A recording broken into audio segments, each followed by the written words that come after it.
The girl was observing her surroundings on the train. She hoped to have a romantic encounter. Just as the train was about to depart, a handsome man walked over. Yeah, it's free. The girl hoped to strike up a conversation with him, but the man sat down right next to her. This made her feel quite awkward. At that moment, a train staff member passed by. Both of them sought service, but they were both ignored. However, this led to a conversation between them. Through their note, they learned that the girl's name was Annie. She was a university student, but due to the pandemic, her classes had been suspended, and the man's name was John. He had recently moved to the city. John then sat across from Annie, and Annie was curious about why he didn't sit here earlier. Now you're sitting the opposite way. Yeah, but I'm facing you. His response made Annie act quickly. She Dudong asked John to switch seats with her. From then on, their conversations grew more intimate, from work to life. They developed a fondness for each other as they talked. A fellow passenger started playing a romantic song on the guitar, which made the atmosphere between them even more intimate. The train reached its destination. Suppose we should. Yes, you should.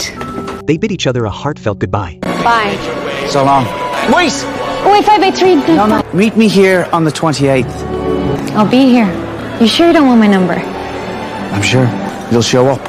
They left their next meeting to fate, and each returned to their own home. But as soon as John got home, he regretted it. He realized how much he missed Annie. His brother told him to forget about the girl, because they had only known each other for a few hours, and they wouldn't be in touch much. But John had full confidence in this relationship. Back at her home, Annie told her mother about the encounter. That is so fucking romantic. That night, John couldn't sleep, but he didn't have Annie's contact details, so he pretended to send her a message. Meanwhile, Annie waited for John to reach out. Each time she heard her phone, she immediately woke up to check, but every time, it wasn't the message she was hoping for, so she wrote down everything she wanted to say in her phone. To distract himself, John started cleaning his yard, and the girl tried other activities to ease her anxiety. Days passed, and soon, it was the day they had agreed to meet. But then, an announcement came over the radio. Due to the pandemic, the city would enter a 2 to 3 week lockdown. Residents could only move within a 2-kilometer radius of their homes. John said he didn't want to miss this love. His brother advised him to give up. He believed the girl had already forgotten about him. If she's not there, I'll pay your rent for the next year.